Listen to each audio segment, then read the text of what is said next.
Lena, pakiabot nga yung towel. Naiwan ko sa labas eh. Sigaw ko habang pilit kong pinupunasan ng pawis sa noo. Ang init na naman sa factory ngayon. Parang oven kahit 8:00 pa lang ng umaga. Eto Faye, grabe. Parang summer ulit ha. Salamat. Kung hindi ko lang gusto matapos agad tong kontrata ko, baka umuwi na ako sa Pilipinas. Miss na miss ko na yung anak ko eh. Sabi ko habang pinipisil ang balikat ko na nananakit na sa kakabuhat ng mga kahon. Ako nga pala si Faye. 3 taon na ako dito sa Taiwan at nagtatrabaho sa isang electronics company. Dapat 2 taon lang ang kontrata ko. Pero dahil sa pandemic dati, na-extend pa ng ilang buwan. Mabigat ang trabaho, maingay, at madalas, puro overtime. Pero wala akong choice. Ito lang paraan para makapag-aral ng maayos si Andre. Uy, may message si Andre oh. Sabi ni Lena habang nakasilip sa phone ko na nakapatong sa mesa. Video call daw mamaya. Ngumiti ako kahit pagod. Talaga? Ay, buti na lang. Kahapon hindi kami nakapag-usap eh. Kasi daw may group project sila. Ang sipag ng anak mo ha. Mana sa'yo. Sana nga. Pero minsan naisip ko, baka masyado ko na siyang nasisani na wala ako eh. Parang sanay na nga siya na si kumari ko na lang lagi niyang kasama eh. Normal lang yan, Faye. Pero wag mong isipin na nakalimutan ka na ng anak mo. Ikaw pa. Araw-araw mo nga yung kinakausap kahit antok ka na eh. Ngumiti ako ulit, pero may kirot sa dibdib ko. Totoo naman eh. Araw-araw ko silang tinatawagan, Wendell, kahit minsan inaantok na ako o may shift pa kinabukasan. Pero nitong mga nakaraang linggo, parang madalas nang hindi sumasagot si Wendell, ang asawa ko. Hoy Faye! Tawag na Supervisor Me. Overtime ka ulit ha? Need to finish this batch tonight? Yes, Supervisor.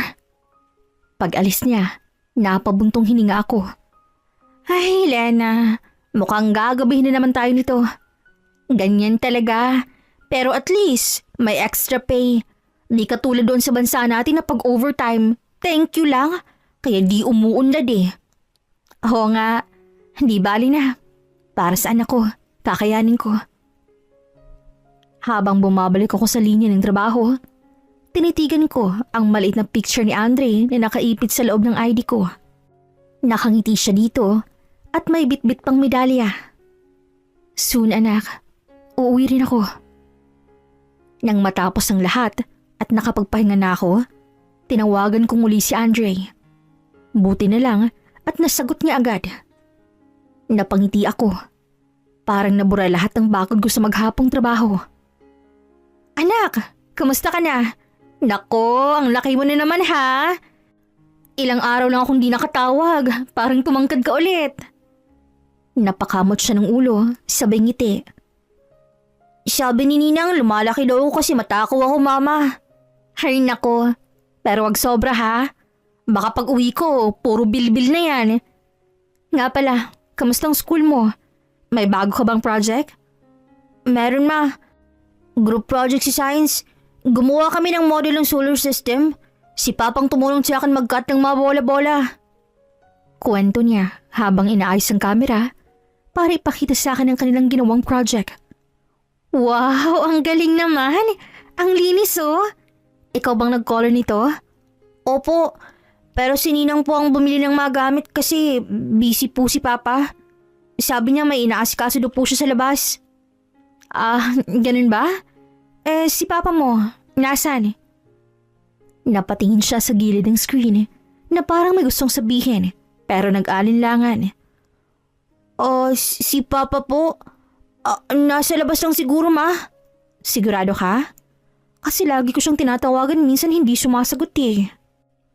Busy lang po siguro ma, may trabaho din po kasi siya eh. Andre, okay lang ba si Papa mo? Umiling siya. Pero halata sa mata niyang parang may gusto siyang sabihin na hindi niya lang talaga masabi-sabi.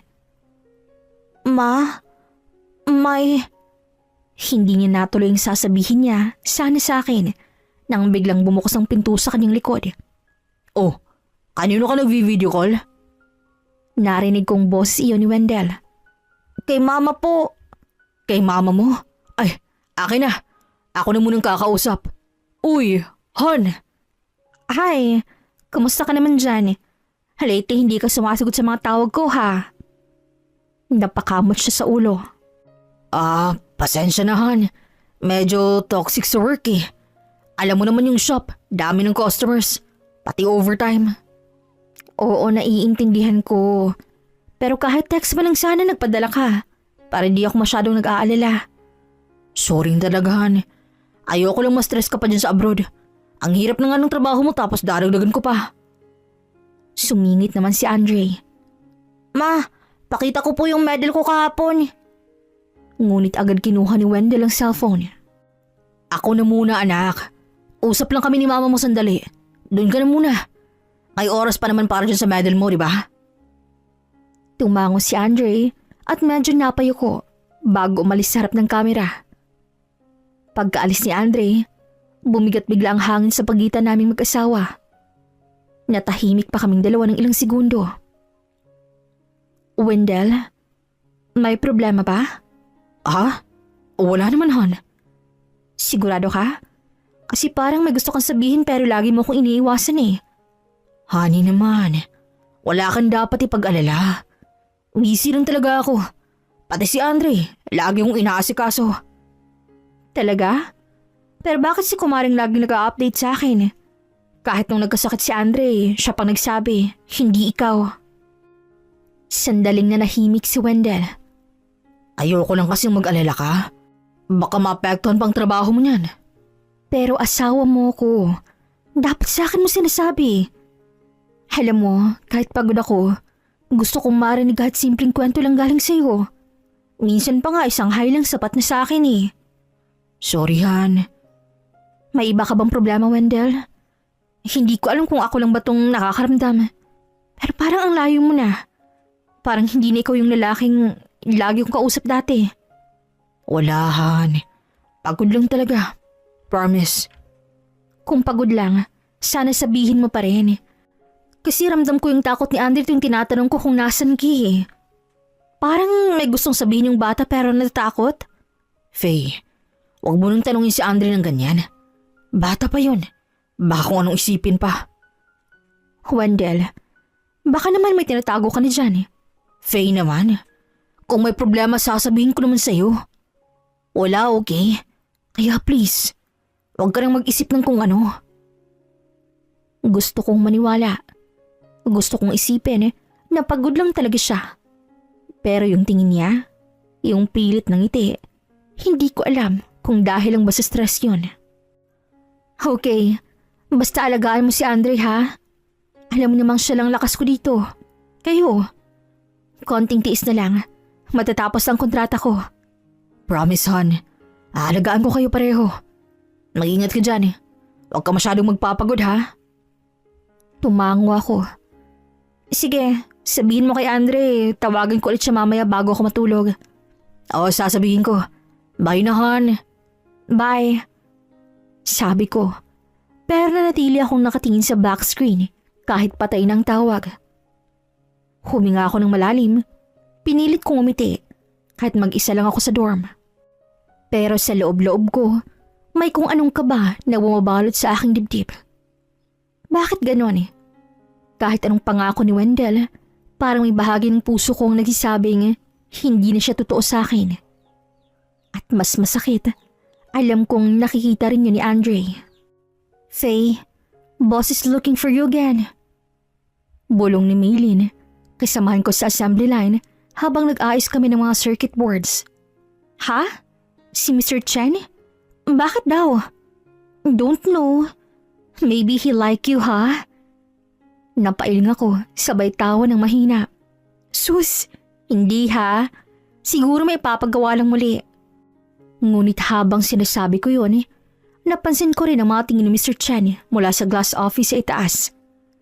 Madalas siyang tumitingin sa production area, pero nitong mga araw, parang ako nilang palagi niyang pinagmamasdan. Minsan kapag tumatama ang tingin namin, agad akong umiiwas. Nakakailang. Habang naglalakad ako papunta sa opisina, ramdam kong nakatingin sa akin ng ibang katrabaho pero hindi ko nilang pinansin. Nandito ako para magtrabaho, hindi para sa kung ano-anong intriga. Pagpasok ko sa opisina, naamoy ko agad yung pabango ni Mr. Chen. Nakaupo siya sa desk niya, nakatingin sa laptop, pero nang maramdaman niyang pumasok ako, agad siyang ngumiti. Faye, come, sit down. Good morning, sir. You called for me? Yes. You are a very good worker. Always early, no absent.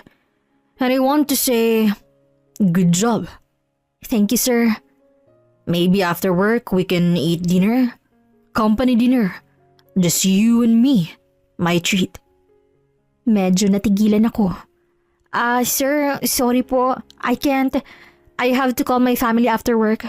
My son is waiting. Son? Yes. Sabay taas ko ng kamay ko para ipakita ang singsing. I'm married, sir.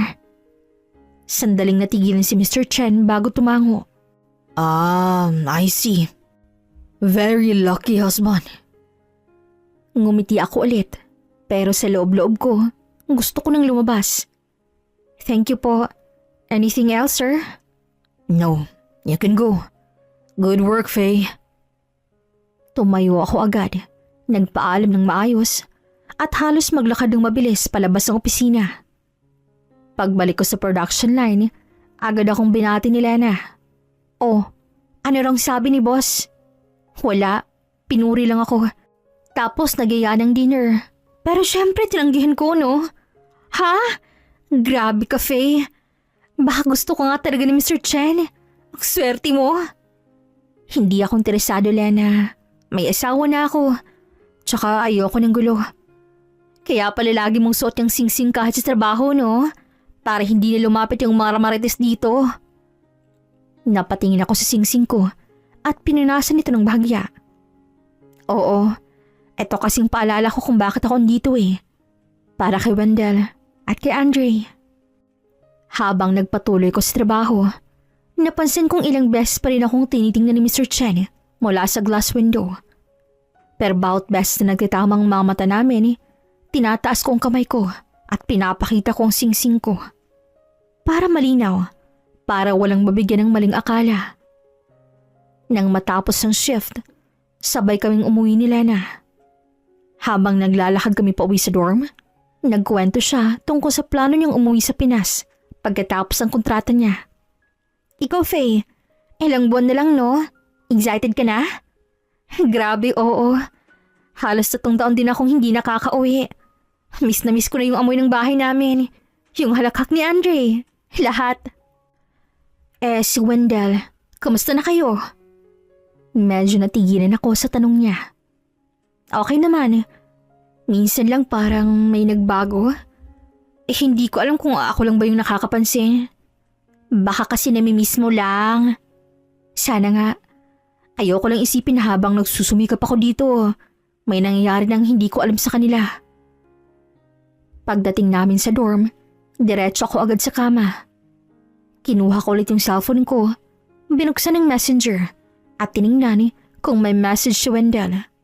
Pero wala. Wala na namang message. Wala ring missed call. Pinagmasdan ko muli ang singsing ko sa daliri. Sa liwanag ng maliit na desk lamp, parang kumikislap pa rin ito. Pero may kakaibang lungkot sa kislap na yun. Para sa kanila to. Kaya kahit anong temptation o pagod, tiis lang. At doon na ako natulog. Ngunit sa kalagitnaan ng aking pagtulog, bigla akong napabalik kasing bangon habang hingal na hingal at balot ng pawis. Ramdam ko pa rin sa dibdib ko ang matinding kabog ng puso ko. Sa panaginip ko, parang nakatayo ko sa harap ng bahay namin sa Pilipinas. Madilim, walang tao. At sa gitna ng dilim ay may boses na tumatawag sa akin. Boses ni Wendell. Pero sa bawat paglapit ko, palayo naman siya ng palayo. Hanggang sa marinig kong hagikik ng isang babaeng pamilyar. Si Dolores, ang kumari ko. Panaginip lang yun, Faye. Panaginip lang. Bulong ko sa sarili habang pinupunasan ng pawis sa leeg. Pero kahit anong sabihin ko, hindi ako mapakali. Kinuha ko agad ang cellphone ko sa gilid ng kama. Alam kong madaling araw na sa Pilipinas, pero wala akong pakialam. Tumawag ako kay Wendell at sinagot nito ang linya. Ngunit imbes na boses ng asawa ko ang marinig ko, ay boses yon ng isang babae. Hello? Parang may sumabog sa dibdib ko. Lalo na nang malaman kong boses yon ni Dolores. Dolores? Bakit ikaw sumagot sa cellphone ni Wendell? Faye! Hi! Nandito kasi ako sa bahay ninyo. Si Wendell naligo lang. Naiwan niya tong phone sa mesa kaya ako na munang sumagot. Bakit naman ikaw sumagot? Kahit nandyan ka, hindi mo naman kailangan sagutin yung phone ng asawa ko, di ba? Sorry ha. Akala ko kasi si Andre yung tumatawag eh. Kasi yung tunog ng ringtone, pareho sa ringtone niya. Baka ka ako may importanteng sasabihin. Alam mo na. Si Andre tulog na, Dolores. Alam kong madaling araw na dyan. Oo nga pala, oo nga. Pasensya na talaga, Faye ha. Reflex lang siguro na wala sa isip ko. Bago pa ako makasagot, may narinig akong kaluskos sa linya. At maya-maya, sumingit na ang boses ni Wendell. Han? Han, ako to. Sorry Nasa CR ako kanina eh. Kaya si Dolores munang sumagot. Wendell, anong ginagawa ni Dolores sa bahay natin ng gantong oras? Dumaan lang. May pinahiram na gamit si Kumare. Yung project ni Andre kasi may kailangan daw siyang materyales. Kaya napadaan siya. Project? Sa madaling araw, Wendell? Hindi ba pwedeng bukas yung ibigay? Tahimik siya sandali. Kasi maaga daw alis si Dolores bukas. Papunta sa bayan. Kaya dumaan lang ngayon. Ganun ba? Tapos hinayaan mo siyang sumagot sa cellphone mo? Kasi nga nasa CR nga ako, Han. Hindi ko naman alam na tatawag eh. Nakakapanibago lang. Ilang linggo ka nang hindi sumasagot sa mga tawag ko. Tapos ngayong tumawag ako, ibang babae pang sumagot. At hindi lang basta babae, kundi kumare ko. Faye, wag mo naman akong pagbintangan agad. Nakaka-stress na nga sa trabaho tapos kung ano-ano bang iniisip mo. Pasalamat nga tayo dahil handang tumulong si kumare. Aalis na rin naman siya ngayon. Oh, bakit parang nagagalit ka? Hindi ko naman sinasabing may ginagawa ka. Pero sana lang ipaliwanag mo ng maayos. Han, wala ka namang dapat ikaduda. Nagkataon lang talaga. Sige na Han, magpahinga ka na. Pagod ka siguro sa trabaho mo. Kaya kung ano-anong iniisip mo dyan. Bukas mag-uusap tayo ng maayos, pangako. Sige, bukas mag-usap tayo. Good night, Han. I love you. Ngunit hindi ko na nasagot. Pinatay ko na lang ang tawag. Nakatitig lang ako sa screen sa pangalan ni Wendell na nakalagay sa itaas ng call log. Nanginginig pa rin ang kamay ko. Hindi lang dahil sa weirdo kong panaginip, kundi dahil tila tugmang panaginip ko sa nangyayari ngayon. At iyon ang dahilan kung bakit kahit sa trabaho, lutang pa rin ako. Huy, Faye! Huy! Ilang beses ka nang tinatawag ni supervisor, oh! Parang doon pa lang ako natauhan. Hawak ko pa rin yung screwdriver, pero halos di ko na alam kung anong ginagawa ko. Maling-mali na pala yung pagkakassemble ko ng parts sa circuit board. Ha? Ay, sorry Lena. Na-distract lang ako. Pinilit kong umiti, pero alam kong halata sa mukha ko na lutang talaga ako. Lutang ka talaga, girl. Kanina ka pa ganyan. Ano ba? May problema ba? Wala naman. Faye, wag mo akong bulahin. Simula ng break time, hindi ka na mapakali. Ano ba? May nangyari ba sa inyo ng mister mo? Napahinga ako ng malalim. Hindi naman siguro. Kagabi kasi, tinawagan ko si Wendell. Ang sumagot, si Dolores. Halos mapabitaw si Lena sa hawak ng tornilyo. Ha? Si Dolores? Yung kumaring mong palaging nasa bahay ninyo? Oo. Sabi niya, andun lang daw siya kasi may pinahiram sa anak namin. Tapos nasa banyo daw si Wendell kaya siya munang sumagot. Teka. Gabi na? At yung babae pang sumagot sa cellphone ng asawa mo? Faye, hindi ba sumagi sa isip mong medyo kakaiba yon? Napayuko ako. Sumagi, oo. Pero ayoko mag-isip ng masama. Mabait si Wendell. Hindi niya magagawa yun sa akin. Mabait, oo. Pero minsan yung mga bababait, sila pa yung marunong magtago ng kalokohan. Alam mo yung ganyan? Ilang beses ko nang nakita dito sa factory. May asawa sa Pinas. Pero dito, may kabit na. At alam mo kung anong dahilan nila lagi? Hindi na daw nila ramdam yung relasyon. Lalo na dahil malayo. Hindi si Wendell yun. Ilang taon na kami, pati na si Andre. Hindi siya yung tipong lalaking manluloko. Eh di sana ganun nga. Pero Faye, huwag kang masyadong kampante. Lalo na't nasa malayo ka. Minsan yung tiwala na sobra, yun pa yung naging dahilan ng sakit. Natahimik ako. Naramdaman kong bumigat ang dibdib ko. Hindi dahil naniniwala ko sa hinala ni Lena, kundi dahil natatakot akong baka tama siya. Pero kung gusto mo makasiguro, alamin mo na agad ang totoo. Kasi pag ganyan na yung babae pang sumasagot sa phone ng asawa mo, nako, baka may himala nang nangyayari. Lena naman, huwag mo namang sabihin ganon. Baka nga simpleng sitwasyon lang yun. Baka coincidence lang. Coincidence? Faye, ilang taon na tayong nagtatrabaho sa abroad. Ilang beses na tayong nakakarinig ng coincidence na ganyan. Pero sa huli, umiiyak yung naiwan. Ang hirap mong tanggapin, pero minsan, yung mga mabait, nagiging demonyo rin pag walang nakabantay. Napakuyom ako ng kamao. Alam mo, Faye, hindi naman masamang magtiwala. Pero kung may kakaiba na, huwag mo namang ipikit ang mga mata mo. Dahil minsan, yung ayaw mong marinig, yun na yung katotohanan. Yung instinct ng babae, madalas tama yun. Natahimik ako ng matagal. Hawak ko pa rin yung singsing ko habang nakatitig sa metal part na dapat kong i-assemble. Ang lamig ng bakal. Pero sa loob ko, parang unti-unti nang nag-aalab ang takot. Baka nga tama si Lena. Baka kailangan ko na talagang alamin ang totoo bago pa mahuli ang lahat. Kaya naman naisipan kong tawagan si Andre. Alam kong hindi siya magsisinungaling sa akin kung sakali mang tatanungin ko siya. Nang sagutin niyang tawag, agad ko nang sinabi ang pakay ko, bagay na kinabigla niya.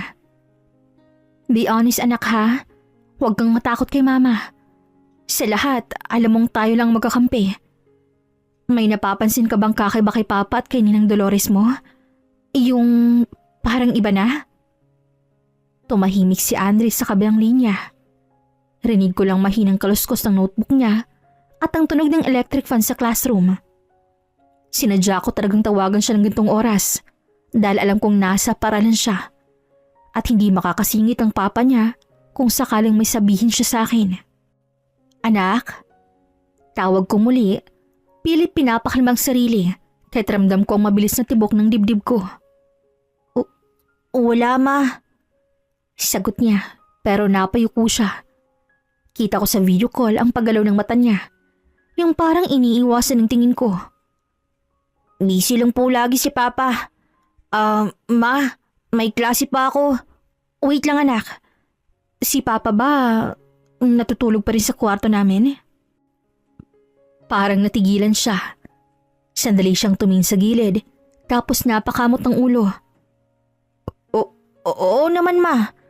Sa kwarto niyo pa rin. Sigurado ka? Opo ma. Ma, titawag na lang po ako mamaya ha. Pinagagalitan na po ako ni Mami.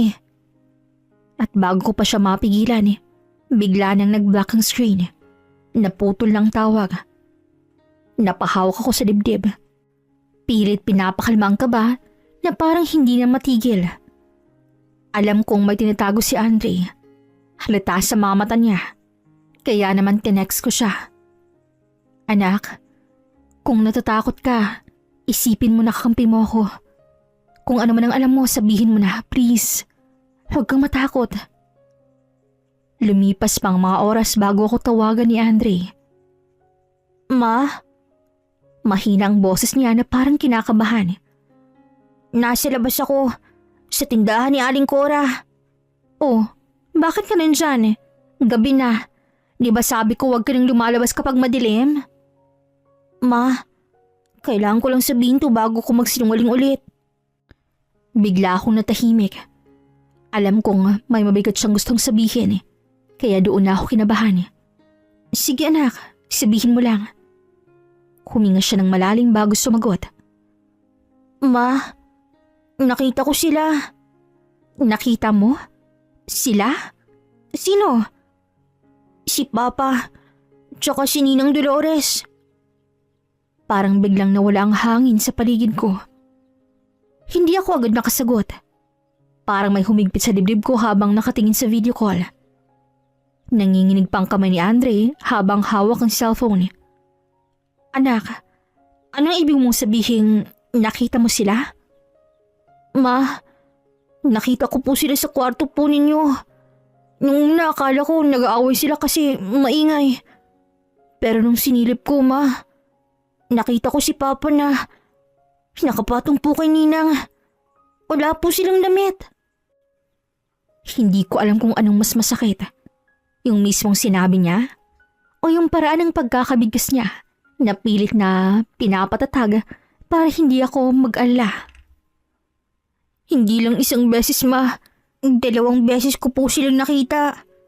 Minsan tanghali, minsan gabi. Tapos sinabihan po ako ni Papa na wag kong sasabihin kahit kanino. Kasi mas maraw po yung batang nakikialam sa problema po ng matatanda. Hindi ko na po alam kung nasundan pa yun kasi kapag dumarating si Ninang sa bahay, nagtatago na po ako agad sa kwarto ko. Napahawak ako sa ulo ko at pinipigilan ng pag-iyak. Hindi ko alam kung saan ko huhugutin ng lakas para hindi bumigay sa harap ng anak ko. Andre, salamat anak ha. Salamat kasi sinabi mo kay Mama. Alam kong bata ka pa at hindi mo dapat na naranasan to. Pero hindi ko hahayang hindi sila managot. Sorry po, Ma. Ayokong masaktan ka pero ayokong magsinungaling. Alam ko pong mali yung ginagawa nila. Napaluha na ako. Hindi ko na mapigilan. Hindi mo kailangang humingi ng sorry, anak. Wala kang kasalanan.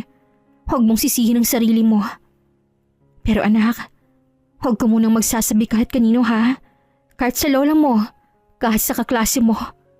Tayong dalawa lang munang makakaalam nito. Naiintindihan mo? Opo, Ma. Promise mo sa akin, huwag ka ring lalapit kay Ninang kapag andyan siya ha. Kung pwede iwasan mo muna. Opo, lagi na lang po ako sa kwarto pag andito siya. Good boy ka, Andre.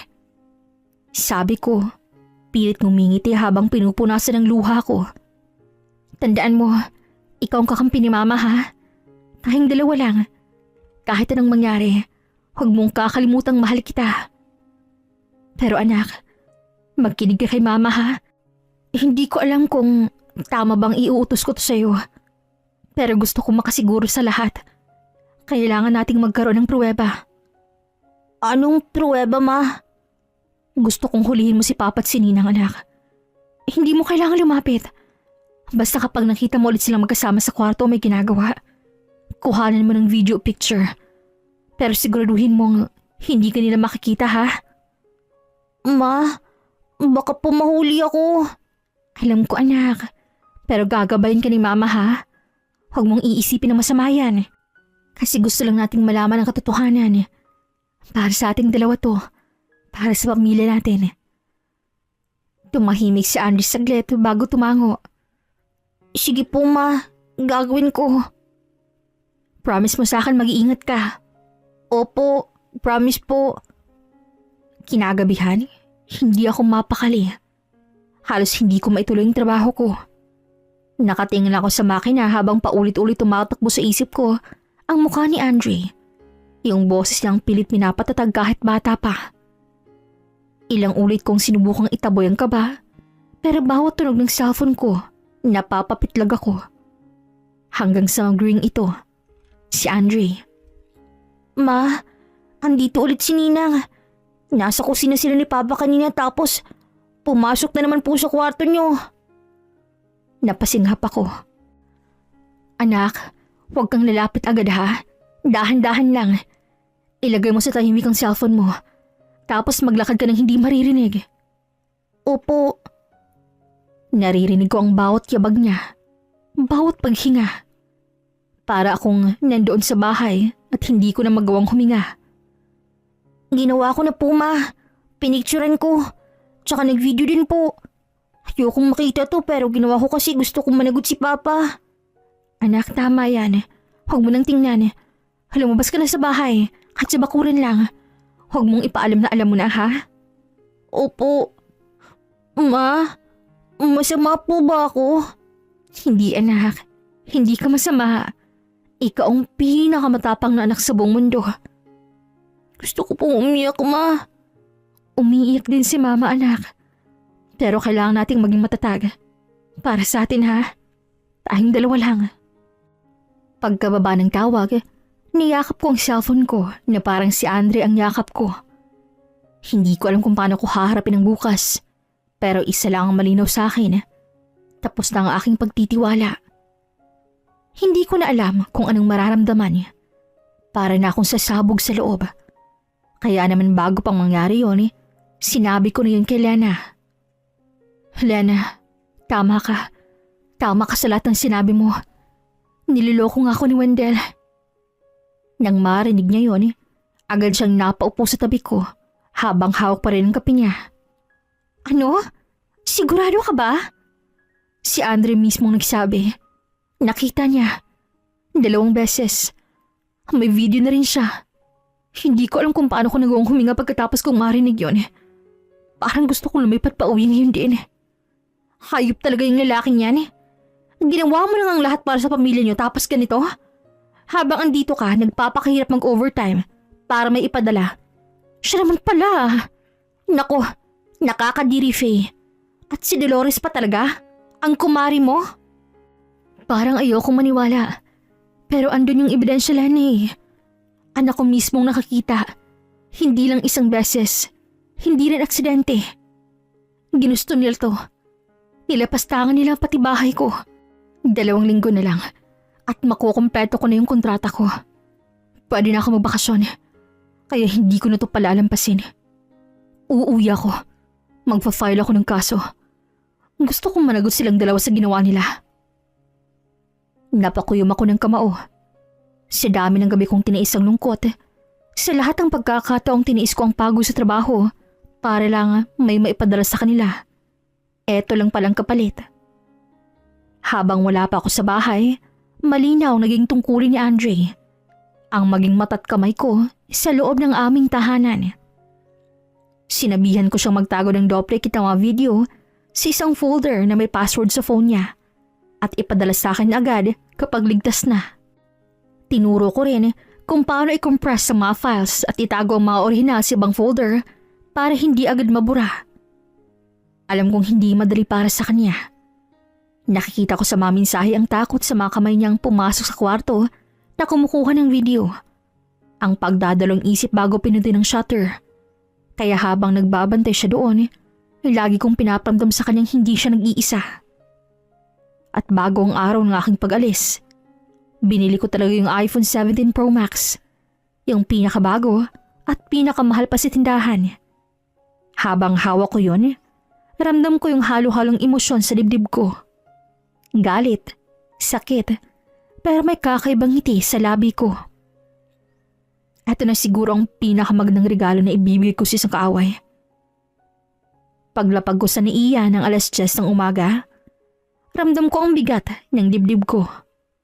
Ang init ng hangin, pero mas mainit ang galit na pinipigilan kong sumabog. Pagdating ko sa bahay, tahimik lang akong pumasok. Alam ni Andre ang lahat, pero gaya na napag-usapan namin, magpapanggap siyang walang alam at pumasok sa school para walang makahalata sa plano ko. Pagbukas ko ng pinto, bumungad agad si Wendell. Nakita ko ang gulat sa mukha niya na halos mahulog pa yung hawak niyang tasa ng kape. Faye? Anong ginagawa mo rito? Akala ko sa susunod na linggo pang uwi mo. Ngumiti lang ako. Surprise! Hindi mo ba ako na-miss? Siyempre naman. Pero sana malang nag-text ka para nakapaghanda ako. Hindi na kailangan. Mas gusto ko yung biglaan eh. At least, genuine ang reaction mo. Nasaan si Andre? May pasok ba siya? Oo, nasa school pa. Mga alas 3 pa yun uuwi. Gusto mo bang kumain muna? May ulam sa kusina. Niluto ni Dolores. Pagbanggit niya sa pangalan ni Dolores, parang biglang tumigil ang hangin. Ngumiti lang ako. Pinilit kong huwag magpakita ng katarang pagbabago sa mukha ko. Si Dolores. Nandito pa pala siya kanina? Oo, tumulong lang kanina. Alam mo naman mabait yung kumari mo. Kakaalis lang din niya. Gusto kong sumigaw. Gusto kong isampas sa kanya yung mga ebidensyang nasa cellphone ko. Pero pinipigilan ko ang sarili ko. Hindi pa ngayon Hindi pa ito ang tamang oras. Sige, magpapahinga lang muna ako sa kwarto ha. Ang bigat ng biyahe Sige. Gusto mo ng kape? Hindi na. Gusto ko lang mahiga saglit. Umakyat ako sa hagdan.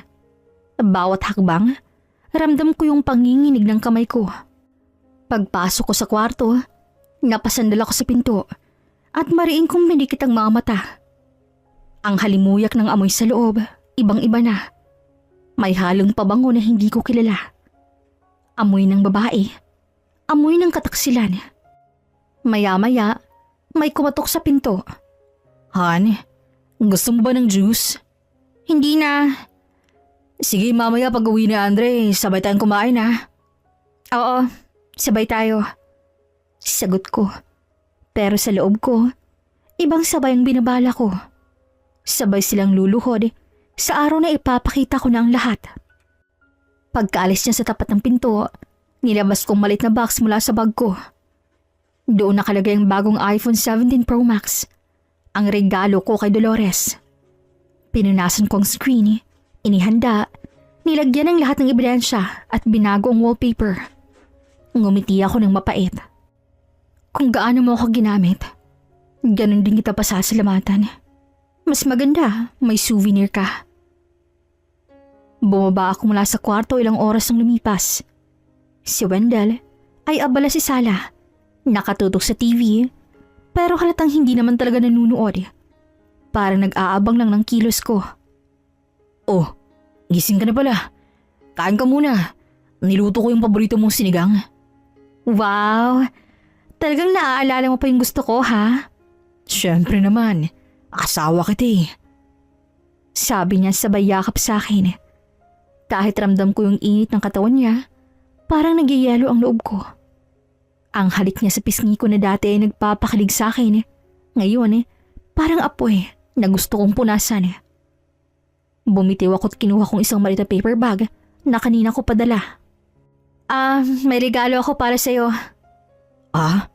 Para saan naman to? Pasalubong ko. Binuksan niya ang bag at doon niya nakita ang relo. Yung mamahaling model na dati niyang gusto pero hindi niya mabili noon. Faye, grabe ka naman. Ang ganda nito. Kinuha niyang relo at agad sinuot sabay halik sa labi ko. Salamat, Han. Ang bait mo talaga. Deserve mo naman yan. Tatawagan ko rin si Dolores. May regalo din ako para sa kanya. Si Dolores? Oo. Gusto kong personal na iabot sa kanyang regalo ko. Matagal ko na rin kasi siyang hindi nakikita Na-miss ko rin siya. Isa pa, gusto ko siyang pasalamatan. Kasi ang dami niyang naitulong sa'yo at kay Andre habang wala ako. Baka may lakad yun ngayon. O baka busy din sa trabaho niya. Kung ganon, ako nang pupunta sa bahay niya. Kung wala siya doon, babalik na lang ako mamaya. Pagod ka pa, di ba? Ako na lang mag-aabot sa kanyang regalo mo. Han, na-miss ko nga siya. Isa pa, ikaw ha? Masyado kang protective sa akin. Nakapagpahinga na ako, kaya medyo okay na ako. Sakto namang bumukas ang pinto at pumasok si Andre. Nakakagaling lang sa paaralan. Ma! Agad ko siyang niyakap. Anak, na-miss kita sobra. Ako rin po, ma. Sakto, anak. Bala kong puntahan ng ninang mo. Kaso itong papa mo ang OA. Nakapagpahinga na nga ako eh. Ayaw pa kong payagan. Isasamahan ko na lang po kayo, ma. Good. Oh, honey. Hintayin mo na lang kami ni Andre dito, ha? Saglit lang kami. At lumakad na nga kami ni Andre papunta sa bahay ni Dolores. Bitbit ko ang paper bag kung saan nakalagay ang regalo. Si Andre naman ay tahimik lang sa tabi ko. Pero ramdam kong kabado siya. Mula sa kanto pa lang, hinawakan ko ang kamay niya at marahang binulungan. Anak, pagdating natin doon, kung may mangyaring hindi ko inaasahan, ikaw lang bahalang mag-video ng palihim, ha? Naiintindihan mo? Opo, ma. Nang marating namin ang bahay ni Dolores, huminga ako ng malalim bago kumatok. Pagbukas ng pinto, bumungad agad siya. Nakabistidang kulay rosas at maluwang sa bandang tiyan. Halos malaglag pa ang cellphone niya sa pagkagulat. Faye?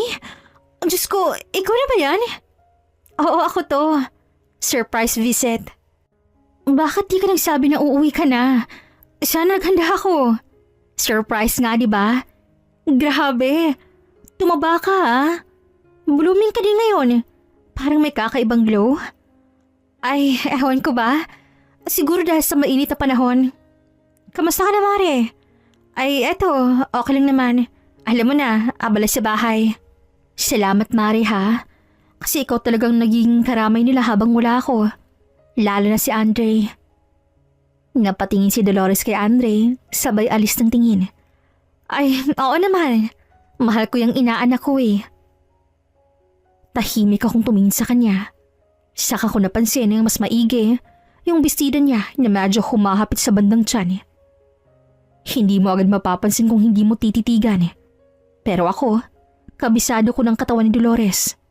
Dati payat to. Pero ngayon may umbok. Hindi lang dahil sa timbang. Halatang ilang buwan na. Pinilit kong wag ipakita ang pagkagulat. Umubo ako ng bahagya. Eto nga pala. Pasalubong ko para sa'yo, Mare. Namilog ang mga mata ni Dolores nang makita ang kahon na iniabot ko. Ha? Para sa akin? Naku, hindi mo na sana ako ginastusan, Faye. Ay hindi. Maliit na bagay lang yan. Para maalala mo ako. Kinuha niya ang box sa binuksan. Pagbukas niya, nakita niya ang iPhone 17 Pro Max na sobrang bago pa. Ang ganda naman ito, Mare. Grabe ka naman. Napaka-generous mo talaga. Deserve mo yan. Matagal na rin tayong di nagkita. Isa pa, gusto ko talaga magpasalamat. Kasi palagi kang nandyan para kay Wendell. Isa kang tunay na kaibigan. Salamat, Faye. Hindi mo alam kung gaano ako natutuwa na andito ka na ulit. Oo naman, Mare. Andito na ako. At maniwala ka. Marami tayong pag-uusapan. Oh, ayan. Nakabukas ang phone mo. Tingnan mo. Ang linaw ng camera niyan. At yun nga ang ginawa ni Dolores. Ngunit halos mabitawan pa nito ang cellphone nang makita ang wallpaper noon kung saan kitang-kitang litrato nilang dalaw ni Wendell na magkatabi sa kama. Parehong walang saplot at magkahawak kamay pa. Surprise! Nagulat ka ba, Mare? Faye, anong ibig mong sabihin? Ang wallpaper mo ha, kakaiba. Pero wag kang mag-alala. Marami pa yan. May mga video pa nga eh. Faye, please. Makinig ka muna. Makinig ako? Saan? 3 taon ako nagtatrabaho sa ibang bansa, Dolores. 3 taon akong nagtitiis. Nag-iipon. Nagbibilang ng araw para lang makauwi. Tapos ganyan palang ginagawa mo sa asawa ko habang nagpapakahirap ako roon? Hindi mo naiintindihan, Faye. Si Wendell lang lumapit? Oh, huwag mo na akong paikutin. Kahit sino pang lumapit sa iyong dalawa, alam mo kung sino ka sa buhay ko, Dolores. Ikaw yung pinagkakatiwalaan ko. Ikaw yung tinuring kong kapatid. Napatingin ako sa tiyan niya. At yung pinagbubuntis mo, I'm sure sa asawa ko yan. Ilang buwan na yan? Anong ilang buwan na, Dolores? Napayuko siya't hindi nakasagot. Doon ako tuluyang napabugan ng hangin na parang lahat ng sakit at galit ay biglang sumirit palabas sa bawat salita. Ang galing nyo, ha? Habang nagpapadala ko ng pera buwan-buwan, magkasama pala kang ginagastos ang pinaghihirapan ko? Tumayo ako at agad hinablot ang iPhone pabalik. Huwag kang mag-alala. Hindi pa to tapos. Ipaparamdam ko sa inyo pareho kung gaano kasakit ang pagtraidoran. Gagamitin ko ang cellphone na to bilang ebidensya para mabulok ka sa kulungan. Pagbalik ko sa bahay, tahimik lang ang paligid. Pero sa loob ko, parang may bagyong hindi makapigilan. Huminga ako ng malalim. Tinangka kong kalmahin ang sarili bago ako pumasok. Si Andre nasa gilid lang. Tahimik pero halata sa mukha niya ang kaba. Pagbukas ko ng pinto, nidatnan ko si Wendell sa sala. Naglalakad-lakad na parang hindi mapakali. Han, naabutan mo ba si Dolores? Oo naman. Hindi naman pala siya umalis. Nandun siya kanina. Ang saya nga namin. Ang dami naming napagkwentuhan. Talaga? Oo. Nagustuhan nga niya yung regalo ko. Sabi pa nga niya, ang ganda raw ng wallpaper. Anong wallpaper? Umangat ang sulok ng labi ko. Yung picture ninyong dalawa. Magkatabi sa kama. Ang sweet nyo nga. Mas masaya pa kayo kaysa sa akin na nagtatrabaho abroad. Doon na mas lalong nalaki ang mga mata ni Wendell. Faye, please. Mabilis na akong nilapitan. Pilit hinahawakan ng braso ko. Pero agad kong inalis ang kamay niya. Huwag mo akong hawakan, Wendell. Alam mo ba kung gaano ako nagtitiis sa Taiwan? Alam mo kung ilang beses akong umiiyak sa dorm dahil miss ko kayo? Tapos sa bahot pera padala ko? Sa bahot pangungulila ko? Ganto palang kapalit? Faye, hindi mo naiintindihan. Hindi ko naiintindihan? Parehas lang kayo ng linya ng kabit mo. Ano? Prenactice nyo ang linya ninyo? Couple lines ganon? Ilang taon akong nasa malayo, Wendell. Tiniis kong init, pagod, gutom. Para lang sa inyo ni Andre. Tapos sa loob ng 3 taon na yun, may iba ka na palang nilalambing. At si Dolores pa talaga, ha? Ang kumari kong tinuring kong kapatid. Ni hindi mo malang naisip si Andre. Anak mo yan. Alam mo kung sinong unang nagsabi sa akin ng totoo? Siya mismo. Yung anak mong nakakita sa inyo sa kwarto natin habang akala mo tulog. Faye, nagkamali ako. Nadala lang ako sa... So, ang dali, no? Nadala lang. Ako, Wendell, ilang gabi akong umiiyak.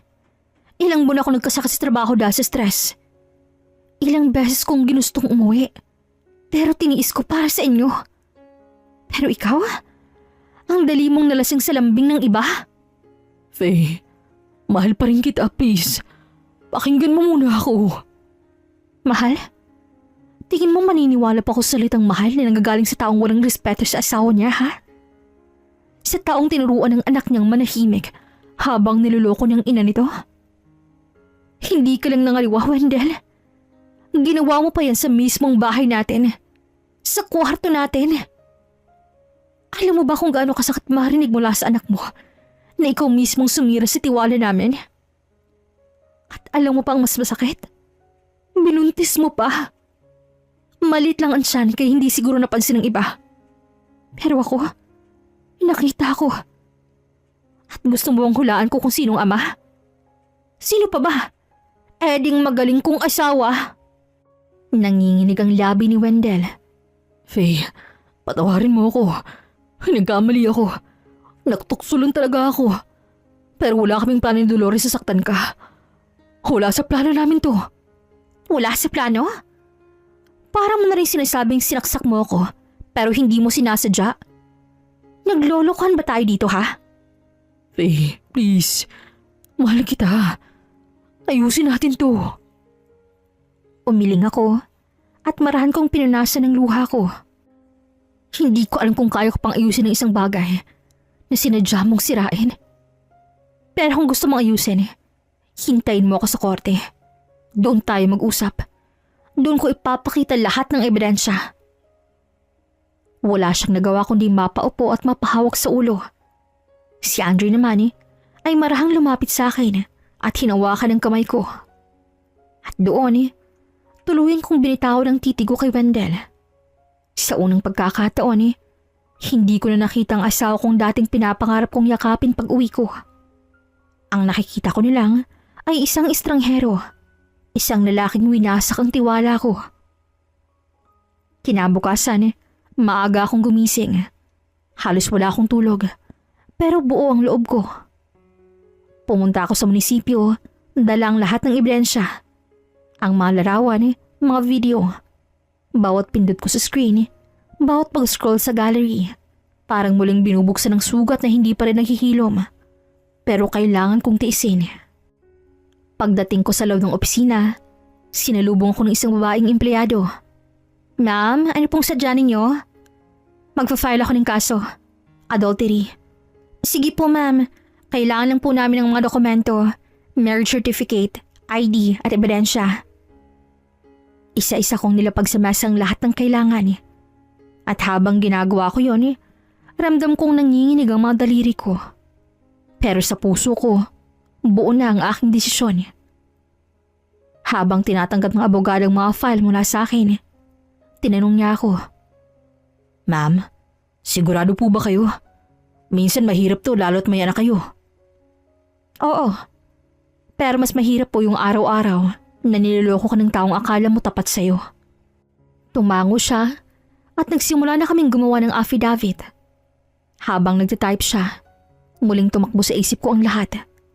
Ang bawat tawagan namin sa gabi habang nasa Taiwan ako, ang bawat ingat ka na sinasabi ni Wendell, at ang bawat ngiti ni Dolores sa tuwing nagvi-video call kami noon. Lahat pala yon kasinungalingan. Nang matapos ang papeles, nilagdaan ko ito ng walang pag-aalinlangan. Lumipas ang ilang araw, dumating ang sapina. Kinailangang harapin ni Wendell at ni Dolores ang kasong sinampa ko. Nabalita pa ito sa barangay at doon na rin nagsimulang kumalat ang totoo.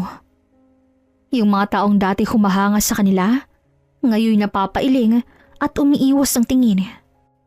Naging malakas ang mga ebidensya ko, kaya hindi na sila nakapagsinungaling sa korte. Lahat ng larawan, mga mensahe, pati ng mga video sa cellphone na nakuha ko ay nagsilbing matibay na patunay sa matagal na nilang pagtataksil.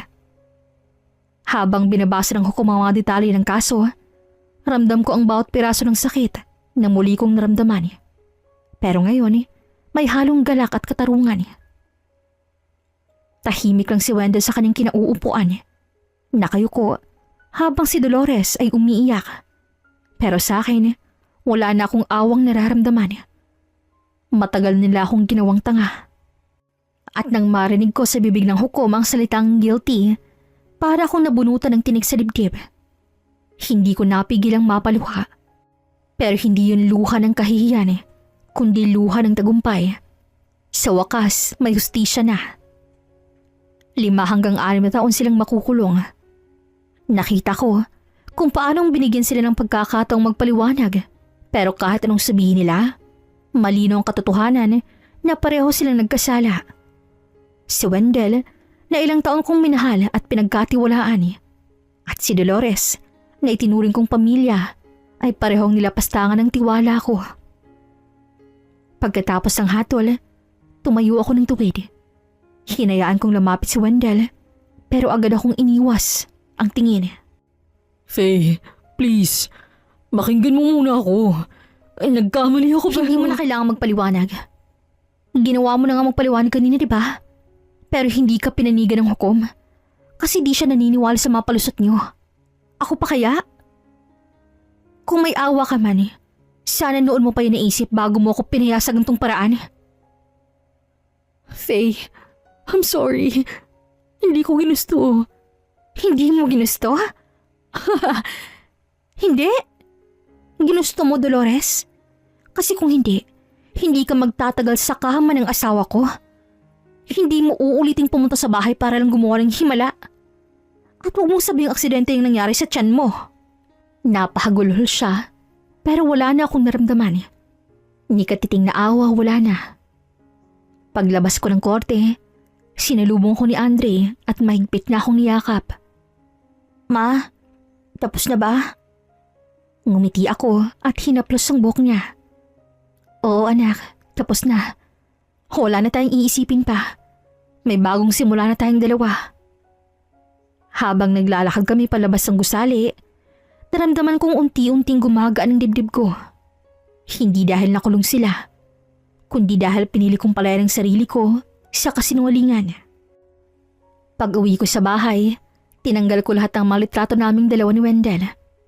Lahat ng alaala na nagpapaalala sa akin ng kahapon. Nilagay ko sa isang kahon at sinara ng mahigpit. Hanggang dito na lang. Mahina kong sabi. Mula noon, pinangako ko sa sarili ko ang hindi ko nahahayaan ng kahit sinong yurakan ang dignidad ko. Pinagpatuloy ko ang buhay kasama si Andre na kami lang. Walang panlilin lang at walang mga taksil na kasama. Pagkatapos din ng mga nangyari, hindi ko na inisip ang bumalik sa Taiwan kung saan halos kalahati ng buhay ko ay ginugol ko sa pagpapadala ng pera sa kanila. Para sa pamilya kong akala ko'y buo at tapat. Pero ngayong nabunyag na ang lahat, napagtanto kong wala nang saysay ang paglayo ko. Ang kailangan kong tutukan ngayon ay hindi ang trabaho sa ibang bansa, kundi ang anak kong si Andre at ang bagong simula naming dalawa. Kaya salip na muling mag-apply, nagdesisyon akong manatili sa Pilipinas.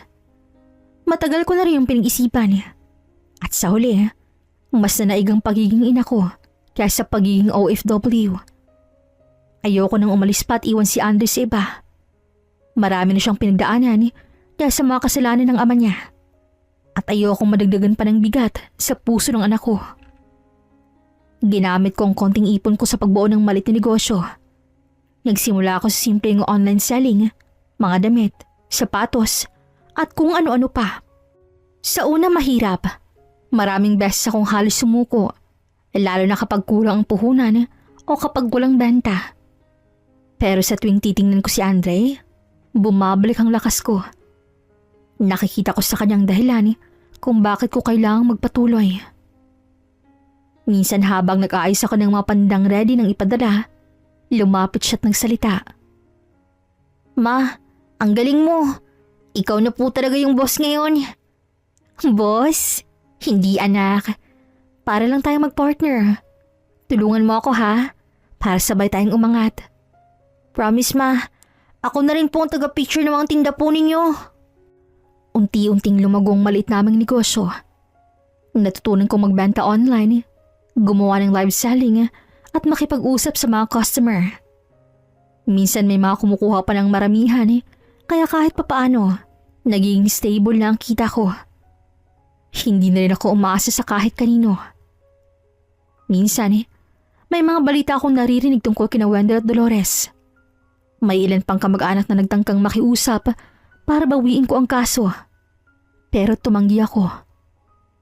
Hindi ko yun ginawa para lang gumanti. Ginawa ko yun para turuan sila ng leksyon at para may pakita kay Andre na may hustisya pa rin sa mundong to. Ngayon, tahimik na ang buhay namin.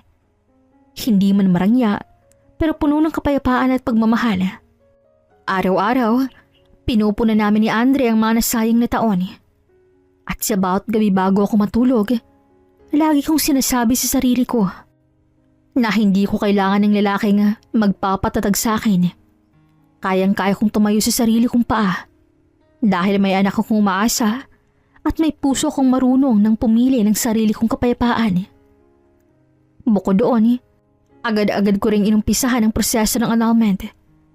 Hindi ko na kasi kinakayang makitang apelyido ni Wendell na nakadikit sa pangalan ko, lalo na sa mga dokumento, sa resibo ng negosyo, o kahit sa pangalan, dahil parang nasusuka lang ako. Kailangan natin ng maayos sa papeles at paghahanda ng affidavit. Paliwanag ng abogado ng unang pagkikita namin. Tahimik lang din ako habang pinapanggan ang mga terminong medyo banyaga pa sa akin. Grounds, concubinage, psychological incapacity. Pero malinaw ang isang bagay na gagawin ko ito para sa aking sarili. Miss Faye, may proseso ito na hindi agad matatapos. Kailangan ng oras, court hearings, posibleng pagsusuri ng mga ebidensya, at mga sworn statements mula sa mga saksi. Pero malakas pong ebidensya ninyo. Tumango ako. Sa barangay, nag-file din ako ng mga kaukulang dokumento para maging maayos ang mga records. Inalis ko ang apelyido ni Wendell sa mga signage na negosyo nang may konting panginginig sa kamay. Pero may malaking ngiti naman sa puso. Nagkaroon ng ilang court hearings. Hindi yun naging madali para sa akin. Masyadong hassle. Pero lahat ng yun ay hindi ko ininda. Dahil gusto kong kasabay ng pagkakula ni Wendell sa buhay ko ay ang pagkawala ng kapit niya sa akin. Nang dumating ang araw ng formal na desisyon sa annulment, hindi kaagad ako nagdiwang ng malakas. Pero nang hawakan ko ng sertipiko na nagsisabing formal lang na ibalik ang aking karapatan na gamitin ang aking sariling apelido, hindi ko napigilang umiyak dahil sa saya. Makalipas ang ilan pang taon, nagbago na ang buhay ko. Naging tahimik na, maayos at mas payapa. Ang negosyo ko'y lumago na rin. At bukod pa doon, may maliit na rin akong cafe na binibisita ng mga estudyante at empleyado tuwing tanghalian. Si Andrew naman ay patapos na sa sekundarya. Matalino, responsable, at hindi ko na kailangang sabihin pa dahil alam niya na kung anong tama at mali. At masasabi kong parang lahat ng sugat noon ay tuluyan na ngang naghilom. Pero isang hapon, habang pauwi ako galing sa supplier, may narinig akong pamilyar na boses mula sa gilid ng kalsada. Faye, sandali lang. Pagilingon ko, halos hindi ko makilala agad kung sino yon. Pero nang tingnan kong mabuti, doon ako natigilan. Si Wendell yun. Marungis, payat, at may halong desperasyon sa mukha. Nasa tabi niya si Dolores na nakayuko. Hawak ang malit na batang maputla at nakakabit sa oxygen tube. Sandaling natigilan ng mga pao ko. Sa unang pagkakataon matapos ang lahat, muli ko silang nakita na magkasama pa rin. Ngunit halatang wasak na ang buhay. At sa kabila ng galit na matagal kong tinago, ang una kong naramdaman ay lungkot. Faye, tulungan mo naman kami. Ang anak namin may sakit sa puso. Kailangan daw operahan agad sa Manila Heart Center. 2 milyon ang kailangan namin pero wala kaming ipon. Kakalaya lang namin nung nakarang buwan. Wala nang gustong magpautang sa amin. Hindi namin alam kung saan pa kami lalapit. Napatingin ako sa bata. Tila inosenteng hindi alam kung gaano kabigat ang kasalanang pasan ng mga magulang niya. Wala siyang kasalanan, Faye. Alam kong wala kaming karapatan. Pero sana tulungan mo kami kahit sa anak lang namin. Iyon ang pakiusap ni Dolores. Hindi ko siya matingnan dahil hindi ko lubos nakalain na ganitong magiging itsura nila ngayon. Parang may biglang kumirot sa dibdib ko. Ang mga alaala noon ng kanilang pagtataksil, ang mga luha ko, at ang sakit na dinulot nila sa akin. Lahat ay parang muling sumulpot. Gusto kong sabihin, yan ang karma ninyo, pero hindi ko magawa. Ang bata kasi, inosente. Wala siyang alam sa kasalanan ng mga magulang niya. Naaalala niyo pa ba nang umiiyak ako? At humihingi ng paliwanag sa mga kasalanan ninyo? Ako rin yung taong pinagtawanan niyo habang magkasama kayong dalawa. Pero heto kayo ngayon. Hindi sila sumagot. Umiiyak na si Dolores. Nakaload sa semento habang nakahawak sa lilahi ng aking damit. Faye, kung gusto mo kaming parusahan, sige. Pero wag si Mira. May karapatan siyang mabuhay ng maayos. Napayuko ako at mariing pinipigilan ng sariling luha. Ang totoo, matagal ko nang pinatawad ang sarili ko. Pero sila, hindi ko pa alam. Huminga ako ng malalim. Wendell, Dolores. Sabay silang napatingin sa akin, umaasang baka may milagro sa mga susunod kong salita. Hindi ko kayang ibigay sa inyong 2 milyon. Pero may kakilala akong foundation na tumutulong sa mga batang may sakit sa puso. Ipapakilala ko kayo sa kanila. Ako nang kakausap. Bigla akong niyakap ni Dolores habang umiiyak ng todo. Faye, salamat. Hindi mo alam kung gaano kalaking tulong to. Hindi para sa iyo. Para sa bata. Dahil siya lang inosente dito. Hindi ko alam kung paano ako makakarap sa iyo, Faye. Araw-araw kong pinagsisisihan ang ginawa ko. Kung pwede lang sanang ibalik ang panahon. Hindi mo na kailangang magsalita pa. Ang Diyos nang bahalang humusga sa inyo. Sa akin tapos na ang lahat. Pagkaraan ng ilang linggo, nalaman ko mula sa foundation na tinutukoy ko, kina Wendell at Dolores, na hindi na pala umabot sa oras ng bata. Pumanaw daw ito bago pa man siya maisugod sa operasyon. At nang mga sandaling yon, para akong binuhusan ng malamig na tubig nang marinig ko ang balita. Tahimik lang ako nakaupo sa upuan ng cafe habang binabasa ang mensahe ng staff ng foundation. Ang mga kamay ko nanginginig. Hindi ko alam kung dahil sa awa o sa kirot na muling bumabalik. Hindi ko alam kung bakit gano'n. Na kahit gaano kasakit sa ginawa nila noon, ang pagkawala ng batang yon ay parang may bahagi ring pumutok sa loob ko. Siguro dahil bata siya. Siguro dahil kahit anong kasalanan ng mga magulang, hindi dapat siyang nagbayad. Lumipas ang mga araw at halos araw-araw may mga bulong-bulungan sa aming barangay. May nagsabing nag-aaway daw sina Wendell at Dolores gabi-gabi. May nagsisabing halos wala na silang makain. Hanggang isang umaga, habang nag-aayos ako sa cafe, may pumasok sa pinto. Si Berta, ang kaibigan at kapitbahay ni Dolores. Faye, may masama akong balita. Napahinto ako sa ginagawa ko. Si Dolores ba? Hindi. Si Wendell. Nagpatiwakal kagabi. Hindi na raw kinaya yung pagkawala ng anak nila. Napatigil ako. Walang lumabas na salita sa bibig ko. Parang may humila sa dibdib kong hindi ko maipaliwanag. Hindi na galit, hindi na puot, kundi isang malalim na awa sa taong minsang pinili kong mahalin at pagkatapos ay lubos na sinira ang buhay namin. Paano si Dolores? Tanong ko matapos ang ilang minutong katahimikan. Nasa ospital daw, hindi pa rin matanggap ang nangyari. Umupo ako sa gilid ng mesa at naging tahimik. Siguro ito ng kabayaran ng lahat. Hindi ko ginustong sinapit nila. Pero marahil, ito ng hustisyang hindi kailangang ako ang magbigay. Kinagabihan, habang nasa balkonahe ako, tinititigan ko lang ang langit. Napansin kong maliwanag ang buwan. At sa ilalim nito ay may mga alaala kong pilit kinalimutan. Diyos ko, hindi ko man maintindihan ang mga nangyayari pero alam kong may dahilan ka sa lahat. Mula noon, ipinagpasa Diyos ko ng lahat. Hindi ko na hinayaan ang mga alaala ng kahapon na sirain pang natitirang kapayapaan namin ni Andre.